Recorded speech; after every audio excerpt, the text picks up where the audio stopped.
몽골의 위대한 정복자 징기스칸에게는 평소에 애지중지 길렀던 매가 한 마리 있었다고 합니다. 징기스칸은 사냥할 때마다 그 매를 데리고 다녔습니다. 하루는 사냥을 마치고 돌아오는 길이었는데요. 징기스칸이 너무 심한 갈증을 느껴서 손에 들고 있던 매를 때리는 매가 아닙니다. 이 매를 잠시 공중으로 이렇게 날려보내고 마실 물이 있는 곳을 찾았습니다. 가뭄으로 개울물은 말랐지만 이 바위 틈에서 물이 조금씩 똑똑 떨어지는 것을 발견했습니다. 그가 바위 틈에서 떨어지는 이 물을 컵에 받아 마시려고 하는데 갑자기 그가 아끼던 매가 날아와서 손에 든 물컵을 쳐서 떨어뜨렸습니다. 그리고 이후로도 매는 2번이나 더 물을 마시려던 그의 컵을 떨어뜨리게 했습니다. 그 순간 징기스칸은 몹시 화가 나서 자신의 칼을 꺼내 그토록 아끼던 매를 내리쳤습니다. 단칼에 땅으로 떨어진 매는 즉시 죽고 말았습니다. 그는 죽은 매를 발로 걷어치우고는 물이 떨어지는 그 바위 틈을 따라 올라갔습니다.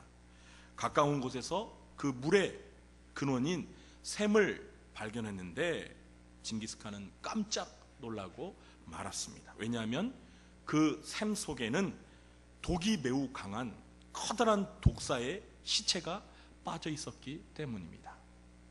그는 자신의 성급한 분노가 자신의 목숨을 구해준 매를 죽이고 말았다는 사실에 깊은 후회의 눈물을 흘렸습니다. 오늘은 아가페 사랑의 8번째 속성에 대해서 살펴보려고 합니다. 아가페 사랑의 8번째 속성이 무엇입니까? 성내지 아니하며. 그래서 이 시간에는 사랑은 성내지 않습니다 는 제목으로 여러분과 함께 은혜를 나누려고 합니다. 첫째로, 인간의 모든 성냄이나 분노가 다 죄는 아닙니다. 성내는 것은 인간이 화가 나서 분노의 감정을 표출하는 것을 말합니다.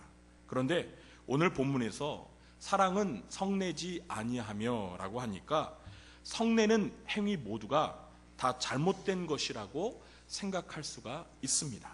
그러나 분노는 감정을 지닌 인간이면 누구나 경험하는 자연스러운 감정입니다. 분노의 감정 그 자체를 무조건 죄라고 할 수는 없습니다. 의분이라고 해서 불의한 일에 대하여 느끼는 정의로운 분노는 매우 정당한 것입니다. 성경을 보면 청소년이었던 다윗은 이스라엘의 하나님을 모욕하는 블레셋 군대의 골리앗 장군에 대해서 의분을 느끼고 나가 싸워서 승리했습니다. 모세는 시내산에서 내려왔을 때 이스라엘 백성이 금송아지 우상을 만들고 춤을 추며 그 우상을 숭배하는 장면을 목격하고 크게 노하여 하나님께서 기록해 주셨던 10개가 기록된 그 2 돌판을 내던져 깨트렸습니다. 사도 바울은 전도 여행을 하다가 그리스의 수도 아테네에 우상이 가득한 것을 보고 마음에 격분하여 날마다 만나는 사람들과 변론을 하며 전도했습니다. 우리 예수님께서는 예루살렘 성전 안에서 장사하는 사람들을 보시고 노하여서 노끈으로 채찍을 만드사 양과 소를 성전에서 내쫓으시고 돈 바꾸는 자들의 상과 비둘기 파는 자들의 의자를 둘러 엎으시기도 하셨습니다. 심지어 시편 기자는 시편 7편 11절에서 하나님은 의로우신 재판장이시며 매일 분노하시는 하나님이시로다, 매일 분노하시는 하나님이시미로다 라고 의로우신 하나님의 분노에 대해서 말씀하고 있습니다. 이렇게 하나님의 뜻을 거역하는 불의에 대하여 느끼는 분노의 감정은 매우 정당하고 의로운 것입니다. 하나님의 자녀들인 성도들은 불의를 보고 의분을 느낄 줄 알아야 합니다. 오늘 이 고린도전서 13장 6절에 보시면 아가페 사랑의 10번째 속성이 무엇이죠? 6절. 불의를 기뻐하지 아니하며입니다. 그러니까 불의를 보고 기뻐하지 아니하고 의분을 느끼는 것은 오히려 아가페 사랑의 중요한 속성인 것입니다. 그러므로 오늘 본문에서 사도 바울이 말하는 이 성냄은 이런 거룩하고 의로운 분노를 말하는 것은 아니라는 사실을 우리는 기억할 필요가 있습니다. 둘째로, 이 분노의 감정은 잘 제어하지 못하면 범죄로 이어지기가 쉽습니다. 불의에 대해 느끼는 의분은 정당하지만 의분을 포함해서 모든 분노의 감정은 적절히 조절되거나 통제되지 않으면 매우 파괴적인 결과를 낳습니다. 따라서 이 설령 의분을 느꼈다 하더라도 그것이 잘못된 방식으로 표출이 되면 얼마든지 죄로 발전될 수가 있습니다. 그래서 화를 잘못 다스리면 화를 불러온다. 화를 잘못 다스리면 화를 불러온다라는 말이 있습니다. 요즘 서울 시내 곳곳에서는 이 촛불 집회와 태극기 집회가 열리고 있습니다. 양쪽의 입장은 서로 달라도 각각 나름대로 모두가 불의에 대하여 분노를 느끼기 때문에 거리로 나온 것입니다. 법률이 보장하는 범위 내에서 하는 시위는 민주시민의 정당한 권리입니다. 그러나 도가 지나쳐서 특정 정치인이나 헌법재판관을 테러하고 살해하겠다고 협박하는 것은 범죄입니다. 이렇게 분노는 마치 폭탄에 뇌관을 치는 것과 같아서 분노가 폭발하면 그 파괴력은 불행한 결과를 초래하는 경우가 많습니다. 살인사건의 많은 경우는 이 분노를 다스리지 못하는 결과 때문입니다. 요즘 이 아파트 층간소음 문제가 이 사회적인 문제로 대두되고 있습니다. 층간소음으로 인해서 이 스트레스를 받던 사람이 분노를 참지 못하고 이웃을 살인하는 사건이 종종 발생합니다. 공중전화를 오래 사용한다고 기다리던 사람이 화가 나서 앞사람을 죽인 일도 있습니다. 또 운전 중에 이 끼어들기를 했다고 해서 앞차에 타고 가던 신혼부부를 쫓아가서 공기총으로 쏴서 죽인 사건도 있었습니다. 인류 최초의 살인사건인 가인이 동생 아벨을 쳐 죽인 사건 역시 자기의 제사는 받아들여지지 않고 동생 아벨의 제사만 받아들여진 것에 대한 화풀이의 결과로 해석할 수도 있습니다. 살인과 같은 극단적인 중죄가 아니더라도 통제되지 않은 분노는 우리의 일상에서 많은 인간관계에 단절을 초래하기도 합니다. 직장에서 상사에게 꾸중을 들어 마음이 몹시 상한 새신랑이 퇴근하여 집에 들어와 이 신부가 정성스레 차려준 밥상을 대했습니다. 그런데 이 첫 숟갈을 뜨는데 그만 입에 돌이 씹히고 말았습니다. 도대체 정신을 어디에 둔 거야? 넌 밥도 못하니? 남편이 쏘아붙인 말에 이 마음이 상한 신부도 화가 나서 한마디 내뱉습니다. 남자가 그깟 일로 화를 내요? 그러자 이번엔 신랑이 고함을 지릅니다. 잘못했으면 사과를 해야지 왜 말대꾸야? 많이 해본 것 같습니까? 아닙니다. 제가 연기를 워낙 잘해서 그런 겁니다. 네. 신부는 어처구니가 없다는 듯이 입을 삐죽이며 이렇게 말합니다. 자, 사과나 맛있게 드세요. 남자가 쫀쫀하기는. 아내의 말대꾸에 화가 난 신랑이 신부의 뺨을 때렸습니다. 그러자 신부는 내가 매 맞으려고 결혼한 줄 알아요. 당장 이혼해요. 말하고는 안방으로 들어가서 보따리를 챙겨가지고는 친정으로 가버렸습니다. 결국 이 신혼부부는 이혼 서류에 도장을 찍고 말았습니다. 이렇게 분노를 참지 못하여 부부가 싸움 끝에 이혼을 결심하게 되고 분노를 참지 못해서 서로 간에 폭력을 행사하게 되고 분노를 참지 못해서 국가 간에 분쟁이 발생하기도 합니다. 여러분, 요즘 우리나라 이 사드 배치로 인해서 중국이 감정적으로 분노를 표출하는 거 보세요. 우리나라 국내 모 기업에 보복을 하지 않습니까? 중국 사람들도 막 감정이 흥분해가지고 우리나라 기업의 이 차를 막 유리를 깨트리고 막 돌을 던지고 이런 것들을 우리가 뉴스를 통해서 보고 있습니다.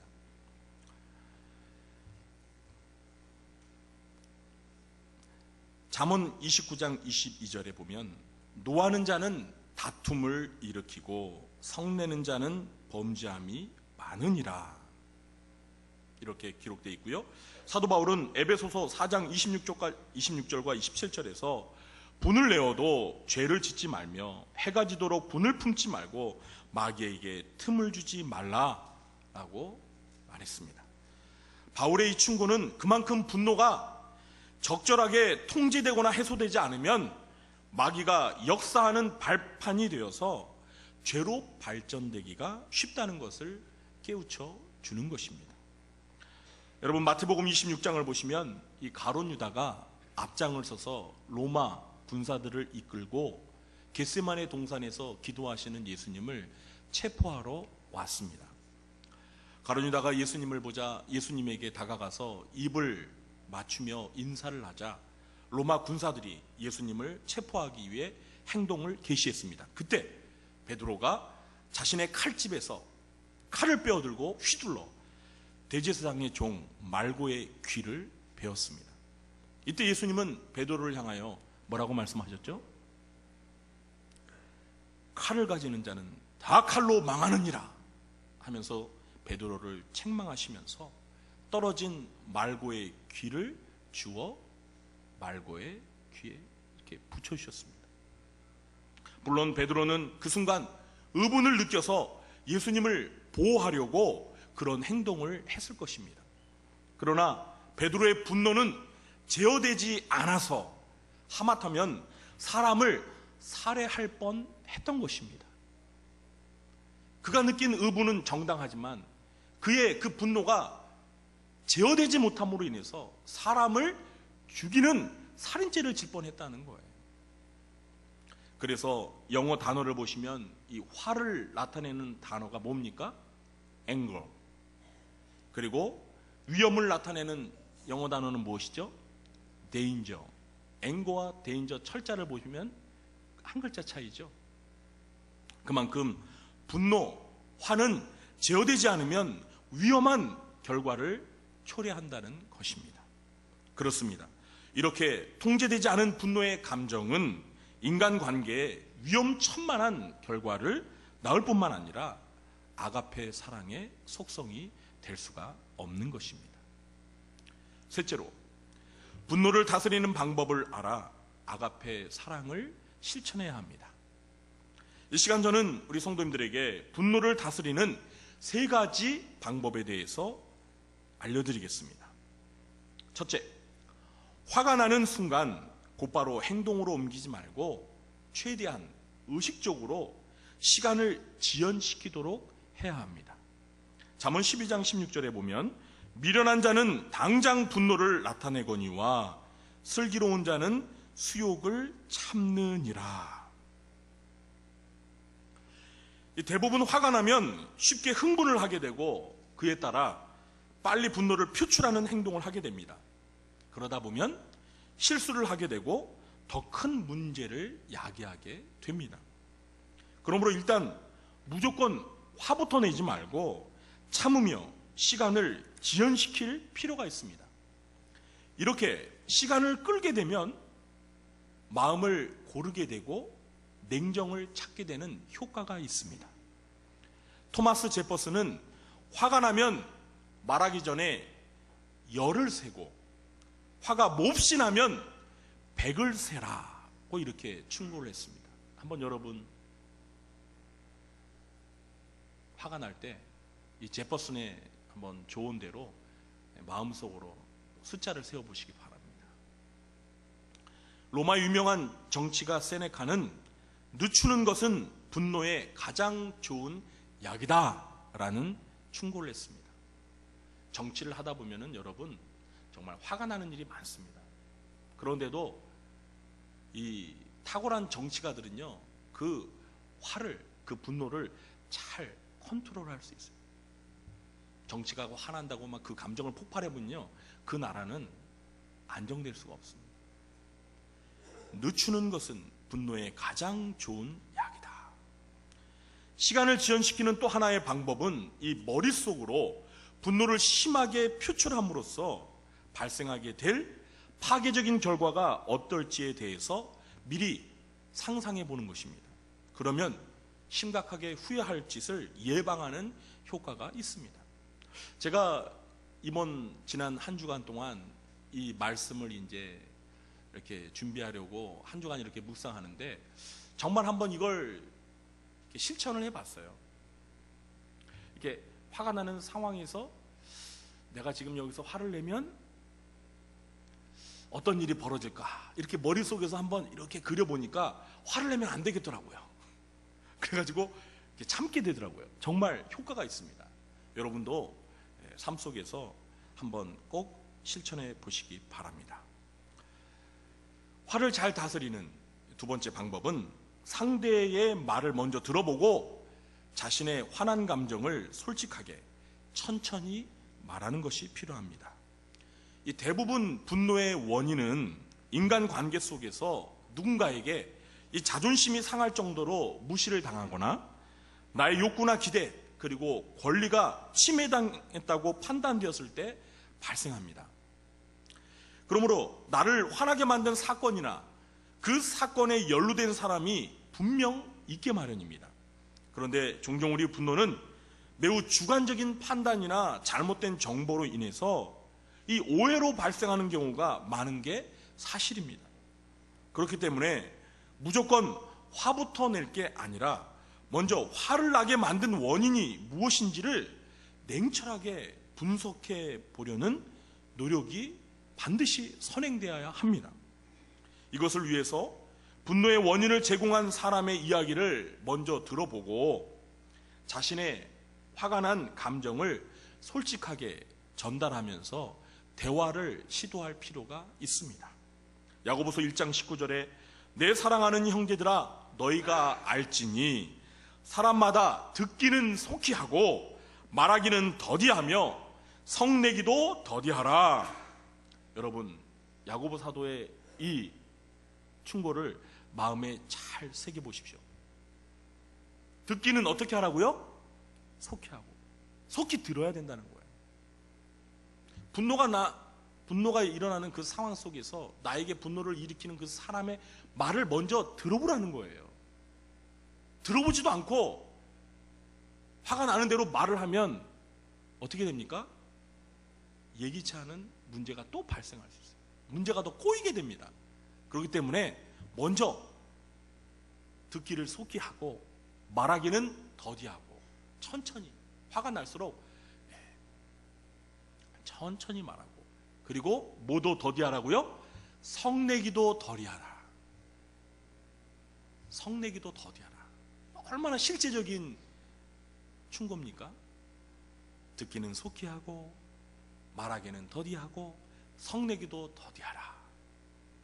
잠언 15장 18절에도 분을 쉽게 내는 자는 다툼을 일으켜도 노하기를 더디하는 자는 시비를 그치게 하느니라. 여러분, 이 잠언 말씀에요, 분노를 다스리는 지혜로운 충고가 많습니다. 그래서 여러분 날마다 하루에 잠언 한 장씩 꼭 읽어보시기 바랍니다.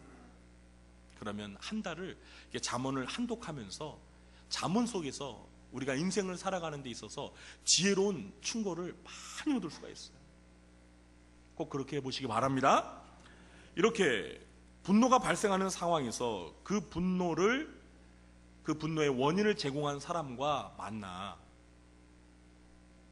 자초지종을 들어보면서 이렇게 대화하는 과정을 통해서 분노를 일으키게 된 상황을 정확히 인식하게 되고 혹시라도 있을 수 있는 서로 간의 오해를 해소하는 기회를 가질 수가 있습니다. 그러면 내가 이거 괜한 오해 때문에 내가 화가 난 거구나. 그러면서 어떻게 됩니까? 오해가 풀리게 되면은 그 분노의 감정도 자연스럽게 사라지게 돼 있습니다. 그리고 상대에게 화가 난 마음을 솔직하게 차분히 알림으로써 이 격한 감정의 대립을 최소화할 수 있습니다.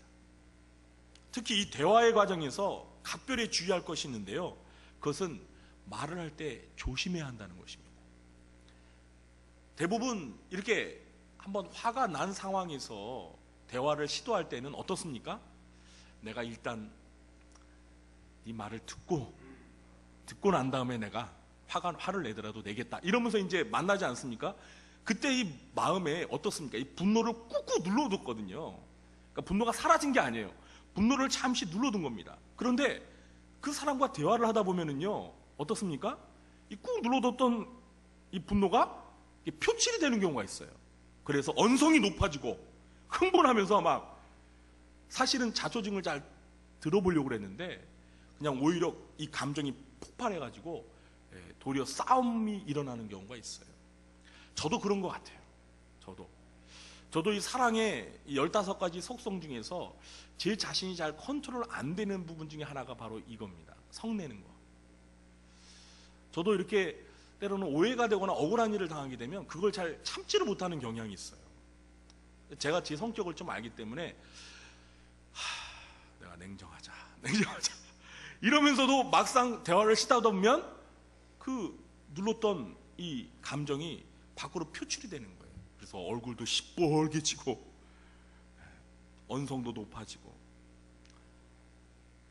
그러다 보면 저희가 그렇게 화를 내므로 인해서 또 상대방이 마음이 또 다치게 되잖아요. 그리고 대화를 끝내고 돌이켜보면 후회가 되는 거예요. 내가 왜 그때 이렇게 흥분했지?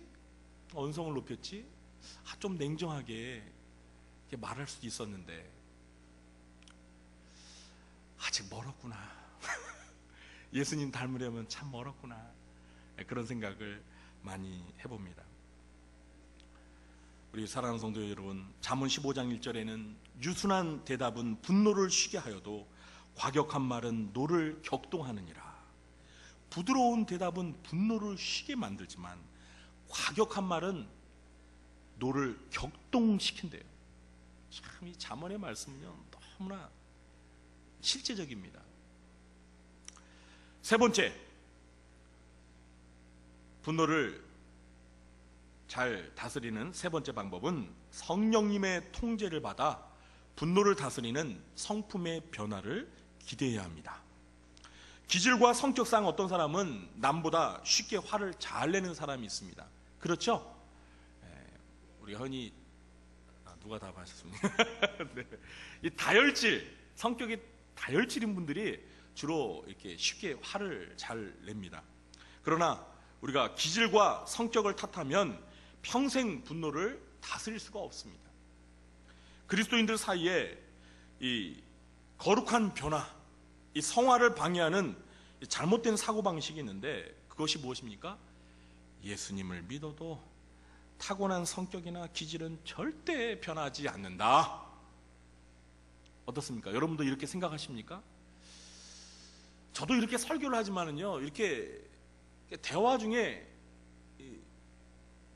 무심결에 이런 말이 나와요. 사람은 잘 변하지 않아. 이렇게. 그런데 여러분, 정말 이 생각이 성경적인 생각일까요?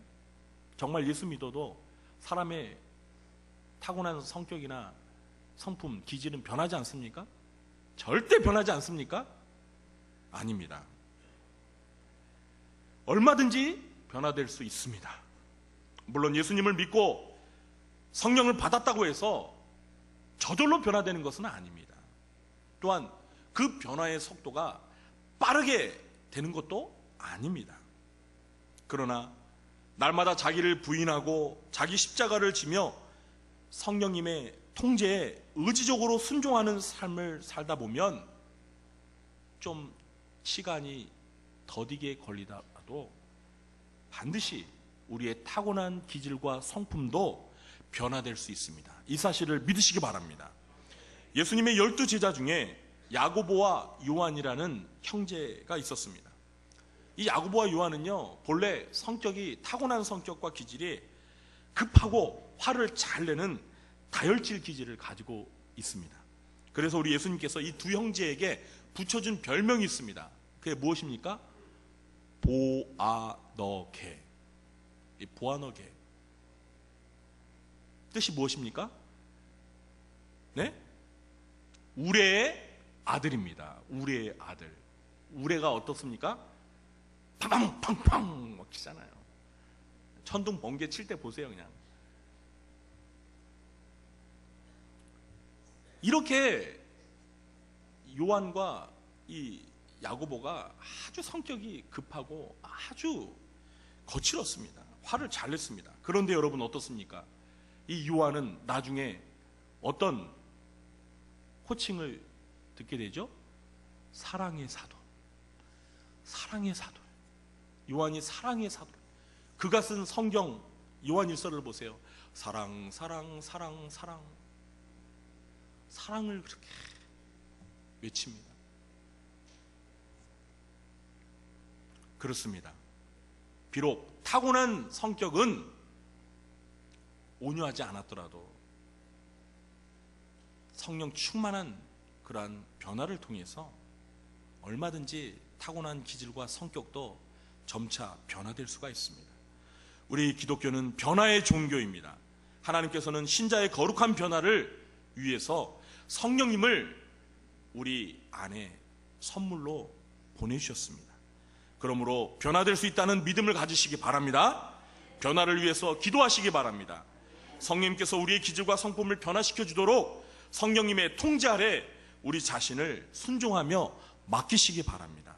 그러면 성령의 9가지 열매인 사랑과 희락과 화평과 오래 참음과 자비와 양성과 충성과 그리고 온유와 절제의 열매를 맺는 삶의 변화를 경험하게 되고 분노를 잘 다스리는 지혜와 능력을 얻게 되어서 아가페 사랑을 실천할 수 있습니다. 분노를 다스리는 이 3가지 방법을 꼭 마음에 새기셔서 성을 내지 아니하는 아가페 사랑을 실천하며 아름다운 사랑의 공동체를 이루어가시는 저와 여러분 되시길 주님의 이름으로 축원합니다.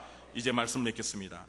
감정을 지닌 인간은 누구나 분노의 감정을 경험하며 살아갑니다. 분노는 정의로운 분노와 악의에 찬 분노로 구분할 수 있습니다. 그러나 2가지의 분노 모두 적절하게 통제가 되지 않으면 무서운 파괴력을 가지고 우리의 삶을 붕괴시킵니다. 그러므로 분노는 반드시 다스려져야 하고 조절되어야 합니다. 분노를 다스리는 것은 결코 쉬운 일은 아니지만 그렇다고 결코 불가능한 일도 아닙니다.